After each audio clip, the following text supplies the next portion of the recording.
Aleyküm və rəhmətullahi və bərəkatuhu. Deməli, qardaşlar, bugünkü mövzu namaz qılmayanın hökmü mövzusudur. Çünki İmam Əbu Bakr Əl-İsmaili rahiməhullah bundan öncəki mövzuda, hansı ki biz onu keçən dərsdə götürmüşdük, böyük günah sahiblərinin hökmü barədə danışdı. Və izah etdi ki, əhl-i sünnətin etiqadına görə böyük günah işləyən, istər bu günahı bir dəfə işləsin, istər daima, hətta böyük günah üzərində israr edən belə, əgər o günahı halal görmürsə, o müsəlman sayılır, kafir sayılmır. Və bununla da əhl-i sünnə, yəni bu məsələdə əhl-i sünnəyə xavariclər və Mu'təzilə müxalif olur. Və sonra bu məsələni qeyd edəndən sonra, yəni böyük günah sahibinin hökmü məsələsini qeyd edəndən sonra namazı tərk edənin hökmü məsələsinə keçir. Və buyurur ki, vəxtələfu, yəni əhl-i sünnə alimləri bu məsələdə ixtilaf ediblər. Zahirən belə baxanda, İlk baxışdan elə görünür ki, yəni bu məsələləri bilməyən insan üçün, elə görünə bilər ki, burada bir ziddiyyət var. Yəni bundan qabaq demişdi ki, əhl-i sünnətin icması ilə, yəni bütün alimlər əhl-i sünnədə ittifaq edib ki, böyük günah sahibi kafir deyil. Böyük günah sahibi kafir deyil. Və biz bilirik ki, namaz qılmamaq da böyük günahdır. İndi isə deyir, namaz qılmayanın hökmündə, yəni kafir olub olmaması məsələsində əhl-i sünnə alimləri ixtilaf ediblər. Burada ziddiyyət var, burada ziddiyyət yoxdur. Əslində buna az da olsa keçən dərs toxunmuşduq. Demişdik ki, əhl-i sünnə deyəndə ki, biz böyük günah sahiblərini kafir görmürük. Onlar böyük günah sahibi deyəndə fərzləri tərk edənləri nəzərdə tutmurdular. Onlar haramları işləyənləri nəzərdə tuturdular. Yəni, böyük günah sahibi kafir deyil, yəni zinə edən, yalan danışan, qeybət edən, oğurluq edən, şərab içən, düzdürmü? Və bununla da deməli bizə aydın oldu ki, asiliklər iki növdür. Günahlar iki növdür. Yəni, günahlar əslində yerinə görə növlərə bölünür. Məsələn, biz deyə bilərik ki, günahlar iki növdür, yəni böyük günahlar və kiçik günahlar. Burada söhbət bundan getmir. Bu məqamda biz deyəndə ki, günahlar iki hissəyə bölünür, yəni fərzləri, vacibləri tərk etmək, bir də haramları işləmək. Yəni insan haramı işləməklə günaha girdiyi kimi, fərz olanı tərk etməklə də günaha girir. Və həmçinin qeyd etmişdik ki, bunlardan hansı daha əzəmətlidir? Fərzləri tərk etmək. Və bu barədə başqa bir yerdə müstəqil dərs götürmüşük. İnşallah o dərs yayımlananda dinləyərsiniz. Yəni, vacibləri tərk etməklə haramı işləmək arasında olan fərq. Nə üçün vacibləri tərk etmək hansısa bir haramı işləməkdən daha əzəmətlidir? Yəni, bunun əslində 30-a yaxın aralarında fərq var. Və biz o dərsdə təxmini 15-ə yaxınını, 12-13 fərqi qeydləmişik. Və fayda üçün o fərqlərdən bəzilərini qeyd edəcəm. Nə üçün əhl-i sünnə bunları bir-birindən ayırıb? Adi bir misal, fikir versəz, Peyğəmbər sallallahu aleyhi və səlləm sünnətində itayətləri iman adlandırıb.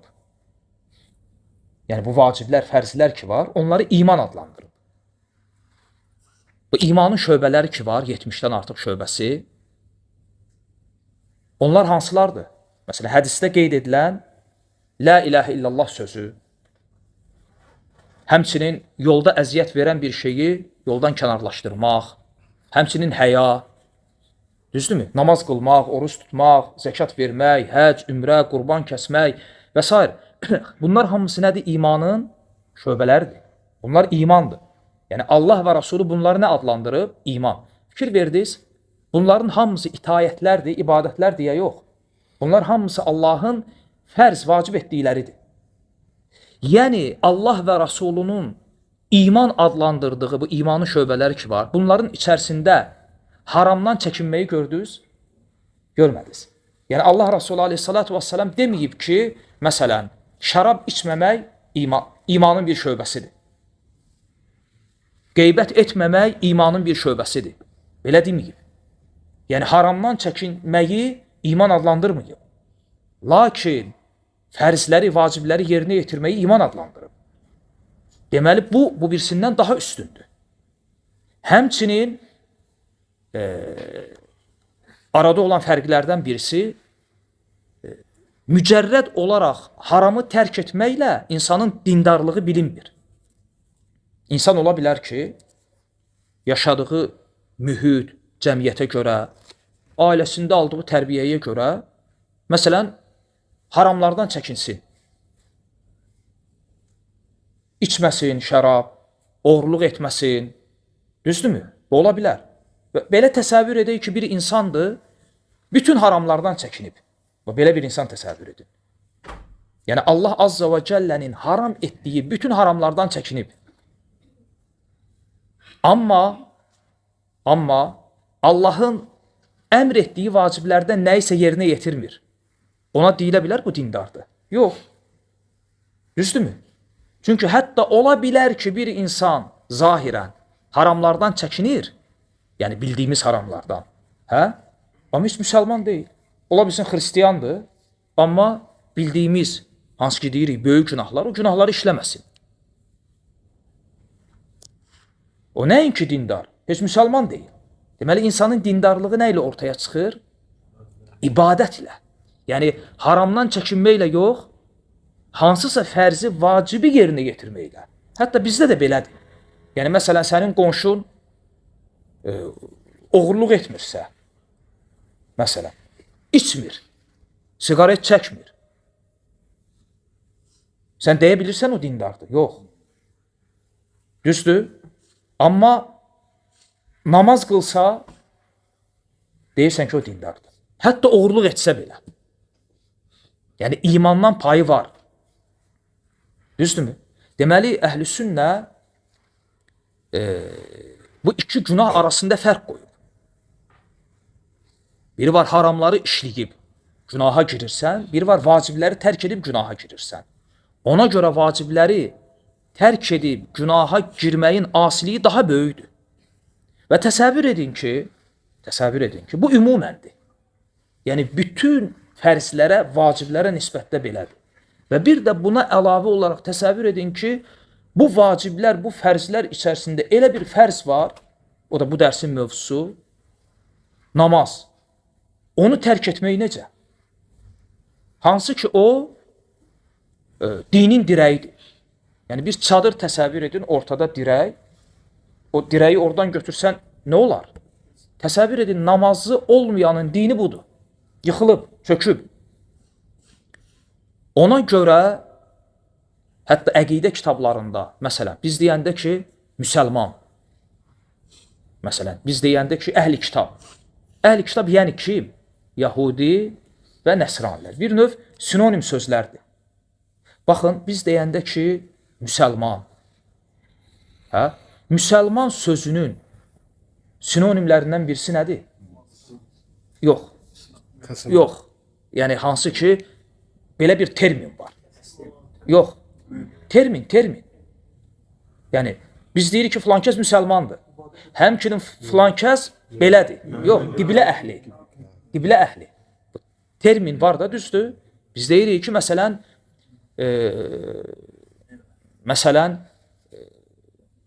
filan bir, məsələn, sufilər.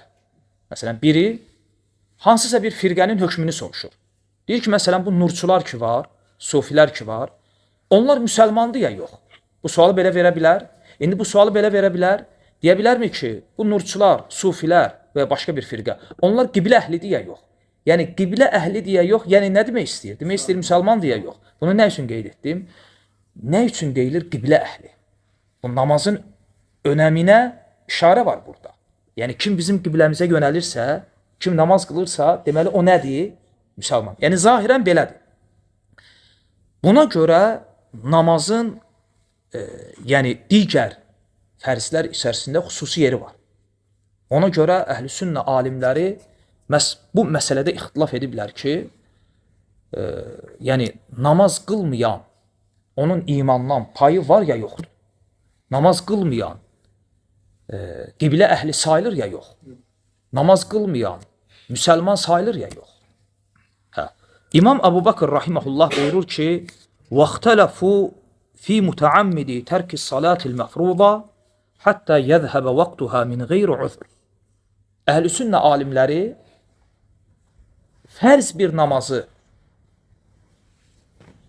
bu qeyddir. Yəni söhbət sünnə namazlarından getmir. Fərz bir namazı, fərz namazları bilərəkdən, bu da ikinci qeyddir. Yəni bilmədən yox. Və ortada heç bir şəri üzr olmadan, bu da üçüncü qeyddir. Tərk edərsə, bu insanın hökmündə ixtilaf edir. Yəni bir insandır, bildiyimiz fərz namazları, gündəlik 5 vaxt namazı məsələn, bilərəkdən və ortada heç bir üzrü olmadan qılmır, tərk edir. Bu insanın hökmü nədir? Və burada tərk deyəndə, ola bilsin bizim dildə biz deyəndə ki, tərk etmək, məsələn, namazı tərk edənin hökmü, ola bilsin belə başa düşülə bilər ki, yəni namaz qılıb, sonra onu tərk edən. Amma burada nəzərdə tutulan o deyil. Yəni ümumiyyətlə namaz qılmayan.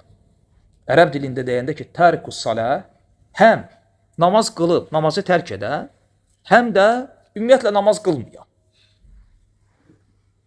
Çünki bu məsələni müzakirə edən alimlər üçün burada belə bir fərq yoxdur. Əsas olan nədir? Faktiki olaraq bir insandır, bir fərddir, namaz qılmır. Bilərək, heç bir üzrü olmadan namaz qılmır. İndi 5 il bundan qabaq qılıb, qılmayıb, o başqa. Fakt, indi qılmır. Bu insanın hökmü nədir? İmam rahimehullah buyurur ki, فَكَفَّرَهُ جَمَاعَ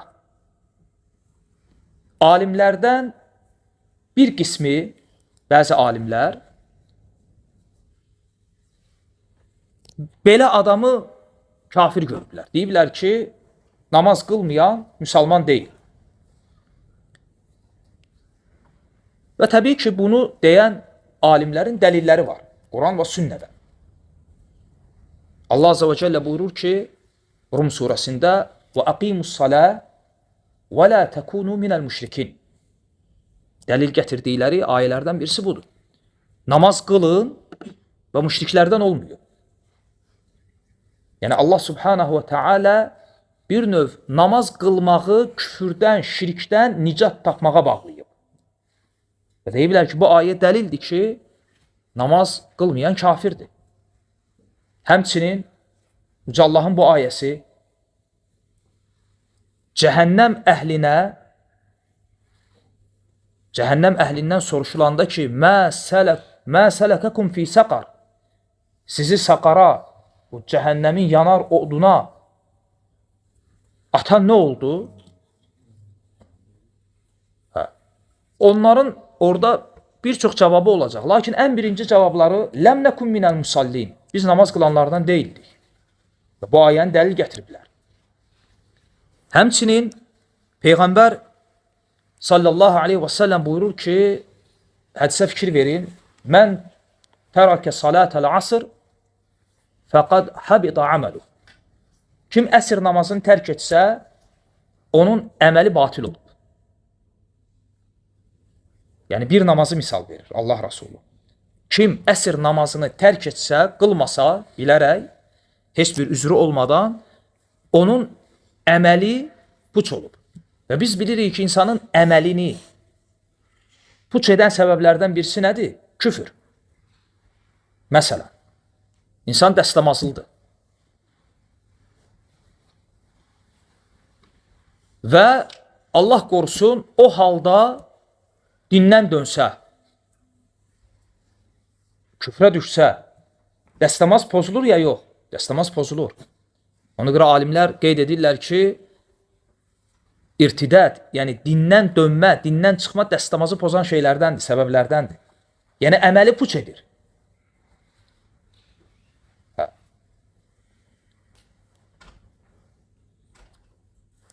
Və bir çox dəlillər var və o dəlillərdən də bəziləri İmam Əbu Bakır rahiməhullahın qeyd etdiyi hədislərdir. İmam buyurur ki, fəkəffərahu cəma'a, yəni namaz qılmayan insanı bir qism alimlər kafir görüblər. Limə ruviyə anin nəbi sallallahu aleyhi və səlləm ənəhu qal. Niyə görə kafir görüblər? Peyğəmbər sallallahu aleyhi və səlləmdən varid olan bu hədislərə əsasən. Və həmin hədislərdən 3 hədisi qeyd edir İmam özü. Buyurur ki, Ənnən nəbiyyə sallallahu aleyhi və səlləmə qal, beynəl abdi və beynəl kufur tərkus salah. Yəni, qul ilə küfür arasında namazı tərk etmək durur.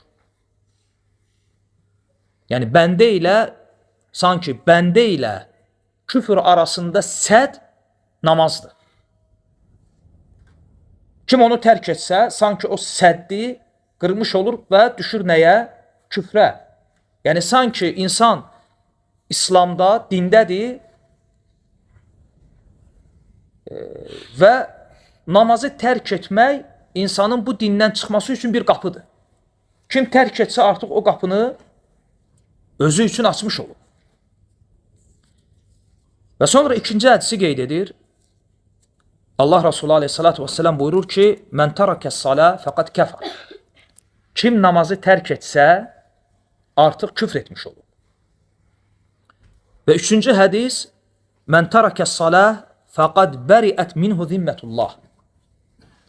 Yəni, kim namazı tərk etsə, artıq onun üzərindən Allahın himayəsi, zimməti götürülüb.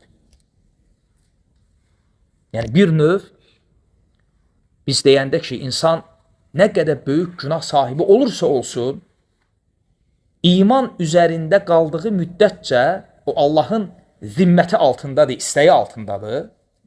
Yəni, sonda cəhənnəmdən çıxacaq. O hədisdə isə bunun tam əksi gəlir.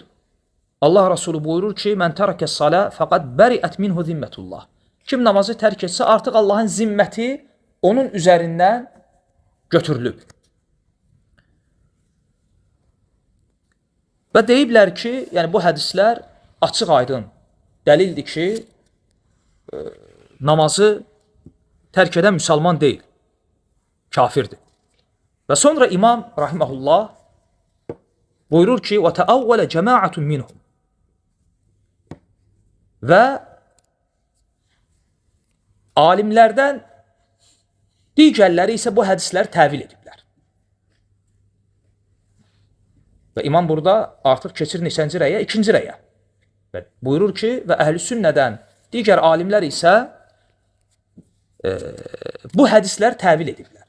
Yəni bu hədisləri təvil ediblər, yəni necə? Yəni bu hədisləri yozublar. Yozublar, yəni sağa, sola yox. Yəni izah ediblər. Təvil sözünün mənalarından birisi nədir? Təfsir. Təvil daima pis mənada gəlmir. Aydındır. Biri var deyirsən ki, məsələn, Ar-Rahmanu aləl-arş istəva, Allah ərşə istava etdi. Hansısa bidətçi gəlib, bu ayəni təvil edir, yozur, zahiri, həqiqi mənasından çıxarır. Bu məzəmmət olunan təvildir. Və deyir ki, burada məna bu deyil, başqadır. Bir də var təvilin mənalarından birisi, yəni təfsir, izah. Və İmam rahimehullah buyurur ki, وَتَأَوَّلَ جَمَاعَةٌ مِنْهُمْ أَنَّهُ يُرِيدُ بِذَٰلِكَ مَنْ تَرَكَهَا جَاحِدًا لَهَا كَمَا قَالَ Yusuf aleyhisselam. Buyurur ki, və əhl-i sünnədən digər alimlər isə bu hədisləri təvil ediblər. Bu hədisləri izah ediblər. Necə? Deyiblər ki, burada bu hədislərdə qəsd olunan nədir? Yəni, kim namazı tərk edərsə, yəni kim namazın vacibliyini inkar edərək tərk edərsə, mücərrəd olaraq namazın özünü yox. Yəni məsələn iki insandır. Bir insan var, namaz qılmır. Amma deyir namaz vacibdir. Namazın vacib olduğunu iqrar edir, etiraf edir, amma qılmır. Müəyyən səbəblər gətirir, özü üçün bəhanələr gətirir. Halbuki namaz qılmamaq üçün heç bir səbəb ola bilməz həqiqətdə. Amma bir də var, insan namaz qılmır və qılmamaqla yanaşı həm də deyir ki, namaz vacib deyil. Yəni Allahın hökmünü də nə edir? Rədd edir. Allahın hökmünü inkar edir. Bəli, bu əhl-i sünnətin icması ilə küfürdür. Biz bundan danışmırıq ki, bunu edən adam fərd olaraq həmən kafir olur ya yox. Biz bundan danışmırıq. O başqa məsələdir. Ola bilsin insan bilmir, ola bilsin insan cahildir, öyrətmək lazımdır, başa salmaq lazımdır. Ola bilsin insan pis ailədə, pis mühitdə böyüyüb. Aydındır? Biz bundan danışmırıq insanın fərd olaraq hökmündən. Biz danışırıq məsələnin hökmündən. Və bu hədisləri bəzi alimlər belə başa düşüblər. Deyiblər ki, bu hədislərdə söhbət nədən gedir? Yəni, namazın vacibliyini inkar edərək tərk etmək. Yaxşı, sual budur ki, bu hədisləri bu cür başa düşmək mümkündürmü? Yəni, tərk sözü, biz deyəndə ki, məsələn, mən tarakəs salah, kim namazı tərk etsə, bax, hədisdə gəlmədi axı, kim namazı inkar etsə. Gəldi ki, kim namazı tərk etsə. Amma bir qism alimlər deyirlər, yox, burada mən tarakəs salah, kim namazı tərk etsə, yəni kim namazın vacibliyini inkar etsə. Yəni burada tərakə, tərk etmək, yəni cəhədə, inkar etmək. Mənası budur. Və sonra İmam Rahiməhullah bunun dəlilini Qurandan gətirir. İmam özü. Buyurur ki, kəmə qalə Yusuf aleyhissalam. Necə ki, Yusuf aleyhissalam demişdi ki, İnni təraktu millətə qavmin la yu'minunə billah. Ayə fikir verin. İnni təraktu. Yəni, ayənin zahiri mənasını və hərfi tərcüməsini deyək. Məna budur ki, mən Allaha iman etməyən bir qövmün dinini tərk etdim. Yusuf aleyhissalam deyir ki, mən Allaha iman etməyən bir qövmün dinini tərk etdim. Şimdi sual, məgər Yusuf aleyhissalam o Allaha iman etməyən o qövmün dinində idi ki, o dini tərk elədi? Baxın, söhbət qövmi tərk etdimdən gedmir, ha? Qövmi tərk etdimdən gedmir. Bu ayəni oxuyanda bəziləri belə başa düşür ki, ola bilər Yusuf aleyhissalam o qövmin içində olub, o qövmi tərk edib. Yox, ayədə gəlir ki, inni təraktu millətə qavmin la yu'minunə billah. Mən Allaha iman etməyən, yəni kafir bir qövmün dinini tərk etdim. Aydındır ki, Yusuf aleyhissalam heç vaxt onların dinində olmayıb. Peyğəmbər ailəsində böyüyüb, tohid üzərində böyüyüb. Yaxşı, bəs burada inni təraktu, mən tərk etdim deyəndə nəyi qəsd edir? Ayənin mənası nədir? Yəni, mən Allaha iman etməyən bir qövmin dinini inkar etdim. Deməli, ərəb dilində tərakə feili cəhədə mənasında gələ bilir. Və bu Quranda da varid olub. Aydın oldu. Ona görə İmam Rahimullah deyir ki, bax bu hədisləri bu cür başa düşən alimlərin dəlillərindən və bu hədisləri nə üçün bu cür təvil ediblər, onun səbəblərindən birisidir. Tək səbəb budur, tək səbəb bu deyil. Başqa səbəblər də var. O səbəblərdən birisi nədir? Onlar deyiblər ki, o alimlər ki, namazı tərk edəni kafir görmürlər. Onlar bu hədislərə necə cavab veriblər? Daha doğrusu bu hədisləri necə izah ediblər? Onlar deyiblər ki, bu mənada hədislər tək namaz barəsində varid olmuyor. Yəni, kim belə-belə etsə kafir olur, kim belə-belə etsə küfr edir. O şeylər tək namaz barəsində varid olmuyor, baxın. Başqa günahlar barədə də varid olub. Hansı ki, siz də və biz də o günahları edənləri heç kafir görmürük, ittifak etmişik. Məsələn, Allah Resulü aleyhissalatu vesselam buyurur ki, Sibabul muslim fusuq və qitaluhu kufr. Müsəlmanı sövmək fasiqlik, Və öldürmək nədir? Və qitaluhu kufr. Və müsəlmanı öldürmək nədir? Küfür. Yəni, namazı tərk edənin hökmündə ixtilaf edən alimlərin hamısı ittifaq ediblər ki, bu hədisin mənası o deyil ki, kimsə bir müsəlmanı hətta bilərək öldürsə o kafir olur, dindən çıxır. Bu xavaricilərin məzhəbidir.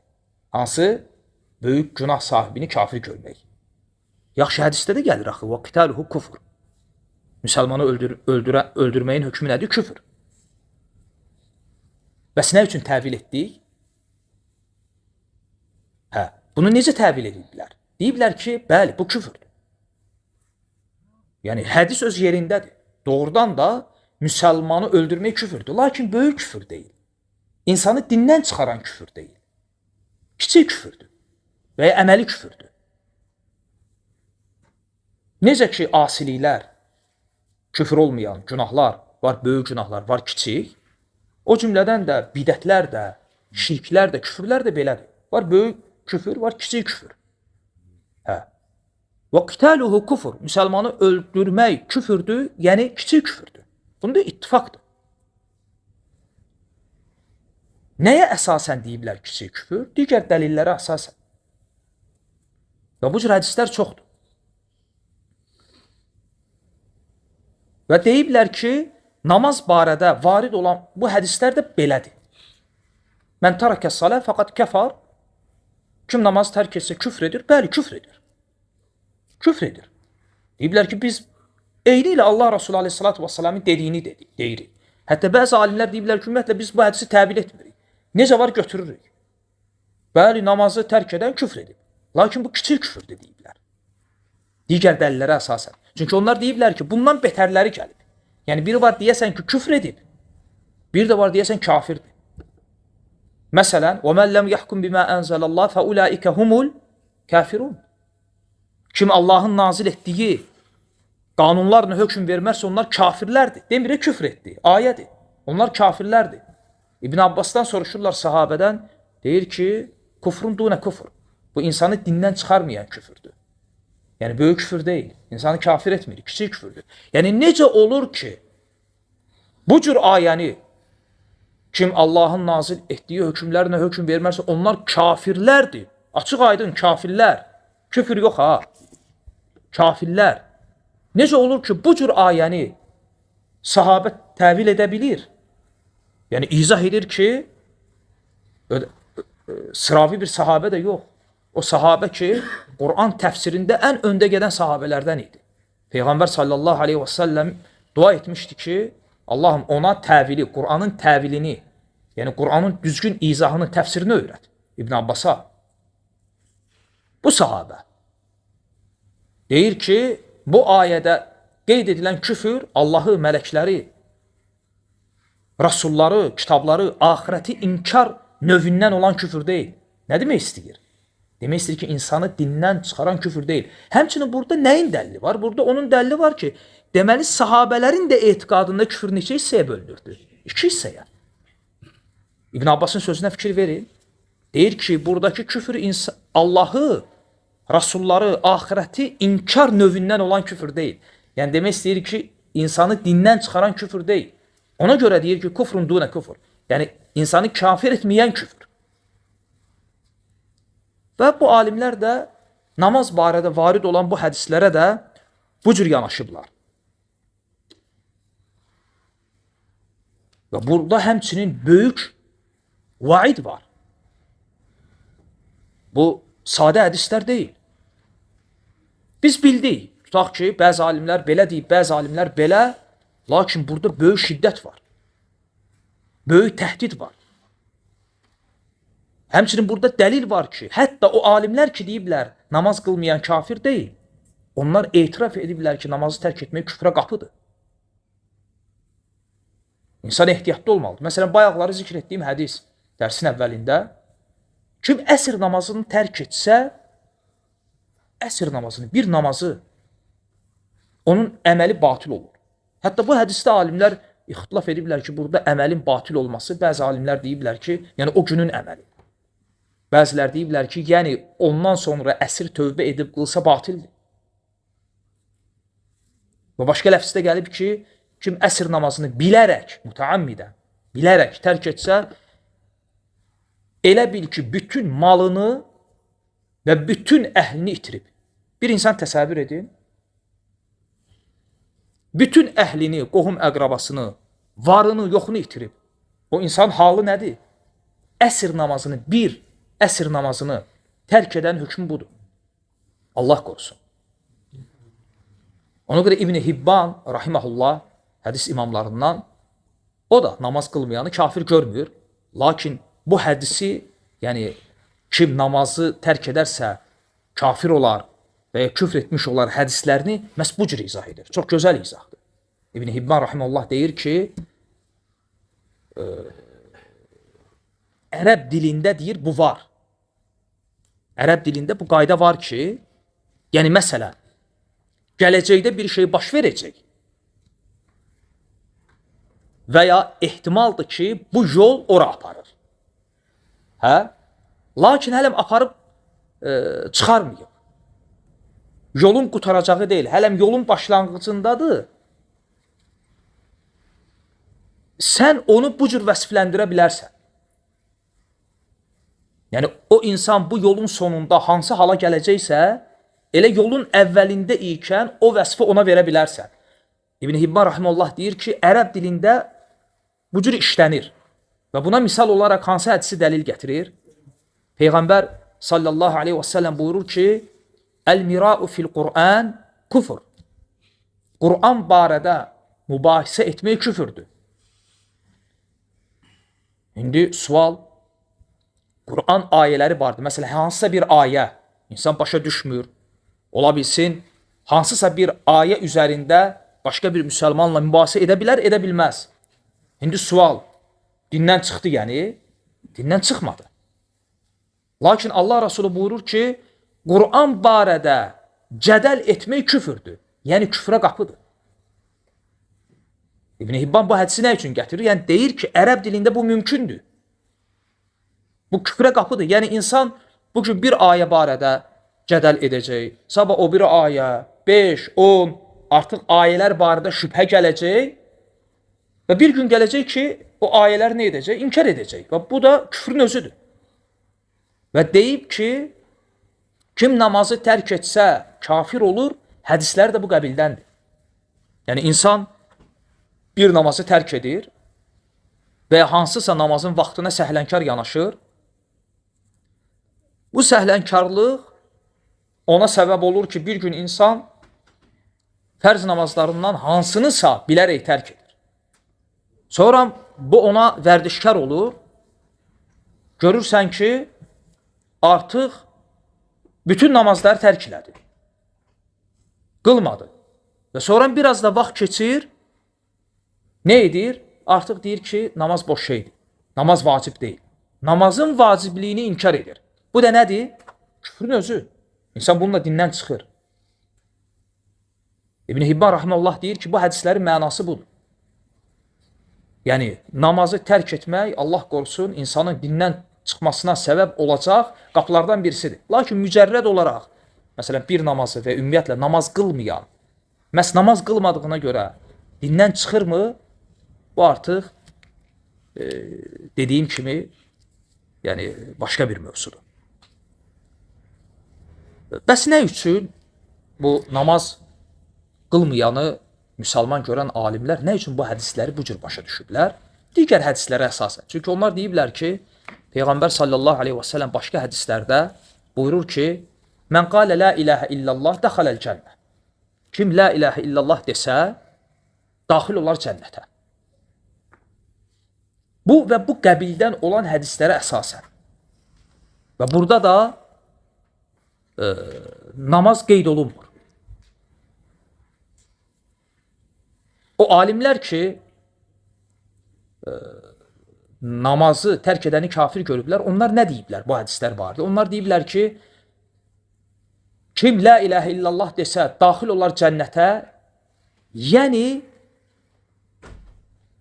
burada la ilahə illallah deyən, yəni namaz qılıb la ilahə illallah deyən. Yəni namaz burada bura aiddir. Bu uzaq təvil sayılır əslində. Niyə görə? Çünki namaz bura daxil olsaydı, deyilməli idi ki, kim namaz qılsa daxil olar cənnətə. Niyə? Çünki hər la ilahə illallah deyən namaz qılmır. Amma hər namaz qılan la ilahə illallah deyir axı. Yəni, əgər bu hədisdə, Allah Rasulunun bu hədisində kim la ilahə illallah desə, sonda, yəni cəhənnəmdə əzab çəkir, sonda mütləq cənnətə daxil olacaq.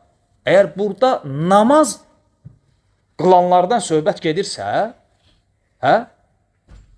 o zaman namaz qılanlar deyə qeyd olunmalıydı. Niyə? Çünki hər namaz qılan onsuz da la ilahə illallah deyir. Amma hər la ilahə illallah deyən namaz qılmır. Həmçinin bu hədislərə biz fikir versək, məsələn, mən qalə la ilahə illallah daxaləl cənnə, mən qalə la ilahə illallah muxlisən daxaləl cənnə, bu qəbildən olan hədislər, bu hədislər ümumiyyətlə nə üçün varid olub? Nəyin fəzilətini bəyan etmək üçün varid olub? Namazın yoxsa təvhid kəlməsinin? Yəni, məsələn, alimlər tutalım, bu qəbildən olan hədisləri öz kitablarına alanda hansı bölüm, hansı babın altına bu hədisləri yığıblar? Məsələn, la ilahə illallah kəlməsini deməyin, iqrar etməyin fəziləti bölümü. Yəni, hamısı belə başa düşüb ki, bu hədislərdə Allah Rasulü məhz bu kəlmənin fəzilətinə işarə edir. Yəni, söhbət məhz bu kəlmədən gedir.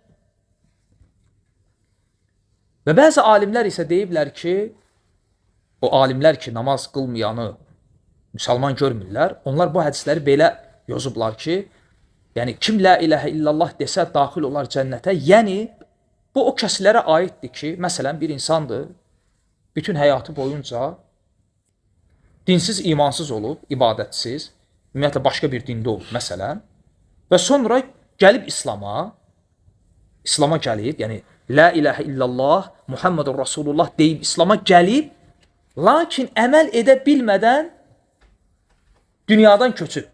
Yəni, əməl edə bilməyib. Belə adam barədə Allah Rasulü buyurub ki, kim la ilahə illallah desə cənnətə daxil olar. Namaz qılmayanlara aid deyil. Yəni, o insan ki, 10 il, 15 il, 50 il yaşayıb bu kəlmə üzərində, amma namaz qılmayıb. Buna aid deyil. Əslində, bu təvil də, bu yozum da uzaqdır. Niyə? Çünki şəfayət hədisləri buna əl vermir. Niyə görə? Çünki şəfayət hədislərinə biz baxanda sonda, fikir verin, diqqət edin buna, cəhənnəmdən ən son çıxan zümrə kim olacaq? Qardaş nə dedi? Qərbində xardal dələsi qədər iman olan. Əslində yox. Niyə? Bəli, o da şəfayətə daxildir. Lakin mən Allahın şəfayətini nəzərdə tuturam. Çünki möminlərin, peyğəmbərlərin, mələklərin şəfayəti ilə cəhənnəmdən kimlər çıxacaq? Hədisdə gəlib, qəlbində xardal dənəsi qədər, zərrə qədər və namaz qılanlar, oruç tutanlar, necə hədislərdə gəlib? Məsələn, möminlər deyəcəklər ki, ya Rabbi, biz cəhənnəmdə bəzi qardaşlarımızı görürük, hansı ki onlar bizimlə bu dünyada namaz qılırdılar. Onlar çıxacaqlar və sonra ümumiyyətlə elə insanlar çıxacaqlar ki, orada namaz qeyd olunmur və ən axırda gəlir ki, qəlbində zərrə qədər. Təsəvvür edin, hətta qəlbində zərrə qədər imanı olan var. Ha? Hətta o belə çıxacaq peyğəmbərlərin, mələklərin və deməli, möminlərin şəfayəti ilə. Yəni, məxluqun şəfayəti ilə çıxan insanlardır. Lakin sonda bir qrup zümrə qalacaq ki, təsəvvür edin. Hətta Peyğəmbər sallallahu aleyhi və səlləmin şəfayəti belə onlara çata bilməyəcək. Hətta Allah Rasulunun şəfayəti belə. Və onda Allah Azza və Cəllə Rasuluna deyəcək ki, mənim izzətimə və ucalığıma and olsun ki, mən sənin ümmətindən la ilahə illallah deyənləri cəhənnəmdən çıxaracam. Fikir verdiniz hədisə. Və bu cəhənnəmdən çıxan son zümrədir.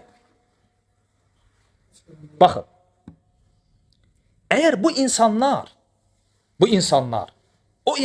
olsaydılar ki, onlar dinə gəliblər, hansısa bir dindən İslama. La ilahe illallah deyiblər, əməl edə bilməyib ölüblər. Əslində belə insanlar ümumiyyətlə cəhənnəmə düşməli deyirlər. Axı şəfaət hədislərində başqa cür deyirlər. Axı.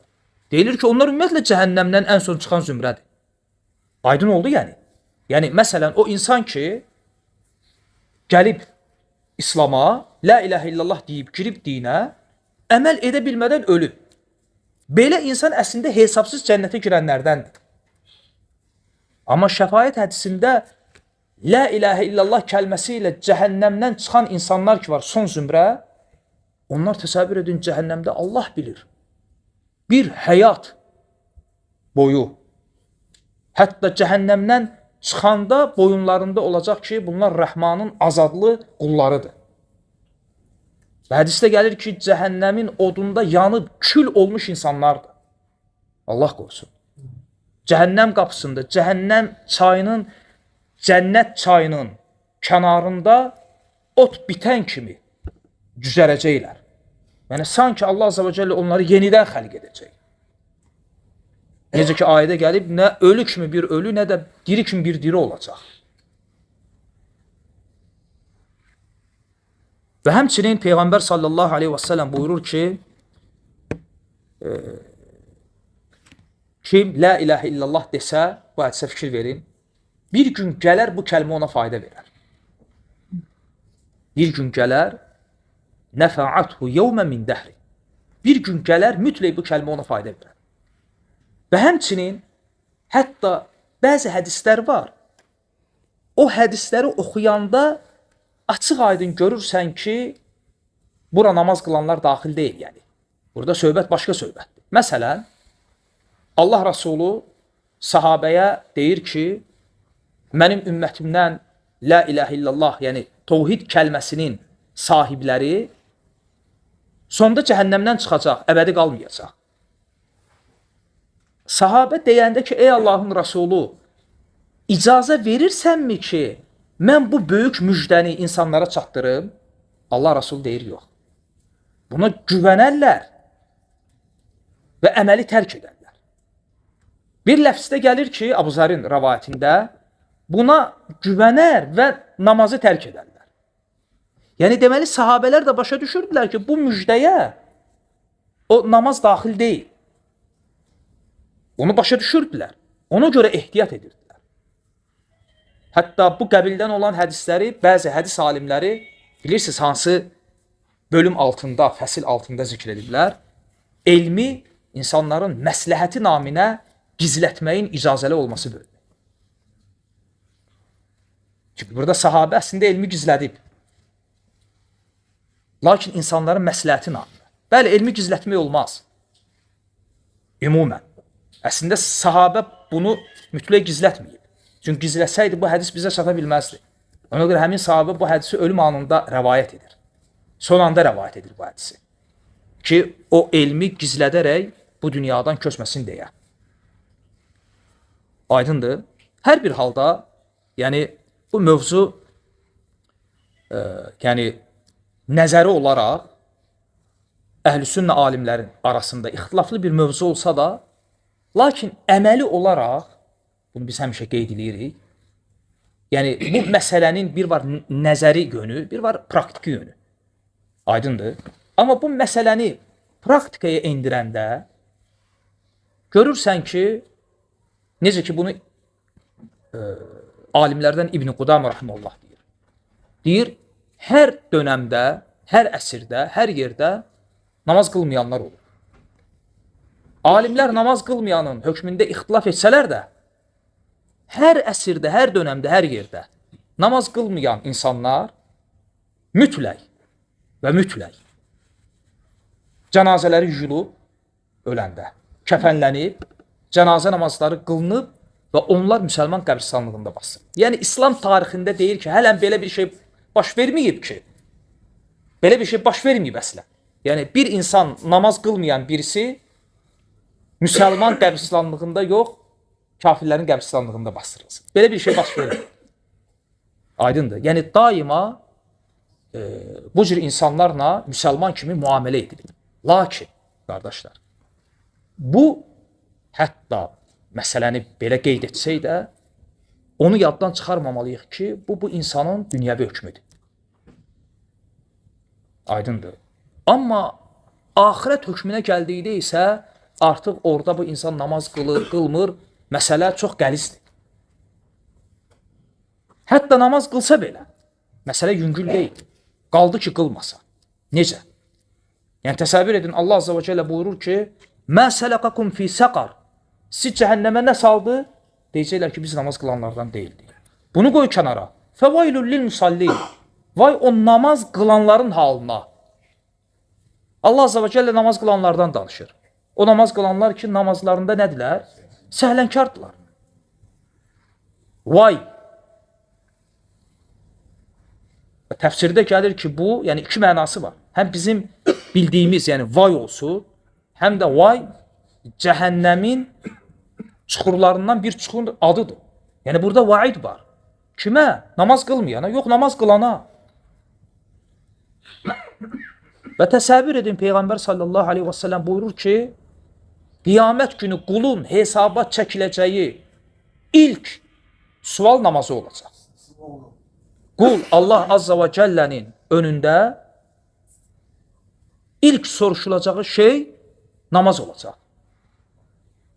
Və təsəvvür edin, ondan sonra qulun hesabı məhz namaza bağlıdır. Namazı necə oldusa, yəni bir silsilə kimi, zəncir kimi, ondan sonra quldan soruşulacaq bütün əməl, həyat, varı, yoxu, hər şeyi o namazının halı necə olacaqsa ona bağlı olacaq. Yəni, belə desək, qulun qiyamət günü hesabının yüngüllüyü də, çətinliyi də, nicatı da hər şey namaza bağlı olacaq. Aydındır. Hətta lap yəni təsəvvür edin ki, hətta bu hədisləri belə qeyd etsək ki, mən qalə la ilahə illallah dəxaləl cənnə, kim la ilahə illallah desə daxil olar cənnətə. Amma necə? İxlasla, sıdıqla və bu tək la ilahə illallaha aid deyil, namaza da aiddir.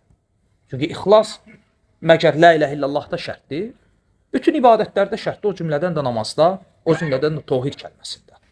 Ola bilər, bəli, bir insan özünü İslama nisbət edirsə, tohid kəlməsi üzərindədirsə, onunla bu dünyada müsəlman kimi müamilə edilsin. Amma axirətdə onun halı Allaha qalır. Bu tək la ilahə illallaha bağlı deyil. Hətta bu dünyada namaz qılıb, oruz tutub, həcc edənlər belə. Allah bilir axirətdə, çünki Allah Resulü aleyhissalatu vesselamın zamanında münafiqlər məgər namaz qılmırdılar, qılırdılar. Hətta ayələrdə gəlir ki, hətta sədəqə verirdilər. Nəinki namaz? Münafiqlər. Halbuki qiyamət günü ortaya çıxacaq ki, bunlar əslində elə kafir imişlər, lakin özlərini müsəlmanlara göstərmək üçün bəzi ibadətləri yerinə yetiriblər. Ona görə qiyamət günü qurtuluş ümumiyyətlə Allah Azze və Cəllənin rəhmətinə bağlıdır. Nəinki la ilahə illallah, namaz. Hətta təsəvvür edin bir insan, məsələn, bir insan təsəvvür edin, Allah Azze və Cəllənin bütün əmirlərini yerinə yetirib, bütün qadağanlarından çəkinib. Əgər o cənnətə girəcəksə, onu cənnətə salan öz əməlidir yoxsa Allahın rəhməti? Cənnətə girən Allahın rəhməti ilə girir. Yəni Allah Azza və Cəllə kimisə cənnətinə salacaqsa, onunla rəhməti ilə müamilə edib, onunla rəhməti ilə davranıb cənnətə salacaq. Aydındır? Ona görə qula düşən nədir? Allah Azza və Cəllənin əmr etdiyi şeyləri yerinə yetirib, qadağan etdiyi şeylərdən çəkinməsi və günahlara qarşı münasibəti necə olmalıdır? Necə ki, Abdullah ibn Məsud radiyallahu anhu deyir. Günahlar bütün günahlar. İstər fərzləri tərk etmək, istər haramları işləmək. İbn Məsud radiyallahu anhu deyir ki, günahlara nisbətdə münafiqlə həqiqi iman sahibinin fərqi nədir? Fərqi odur ki, yəni münafiqə nisbətdə günah elə bil ki, burnunun üstünə milçək qonub və qovalayır, ya qovalamır. Yəni adi bir şey. Yəni günahı bu cür xəfif görür. Üzərinə qonan bir milçək kimi. Amma mömin üçün asiliklər necədir? Sanki üzərinə aşacaqmış kimi bir dağın altında o dağın aşmasını gözləyən insan ki, həmən üzərimə aşa bilər, həmən məni məhv edə bilər. Müsəlmanın asiliklərə münasibəti bu cürdür. Və doğrusunu Allah bilir. Və sallallahu ala Muhammed və ala alihi və sahbihi və səlləm.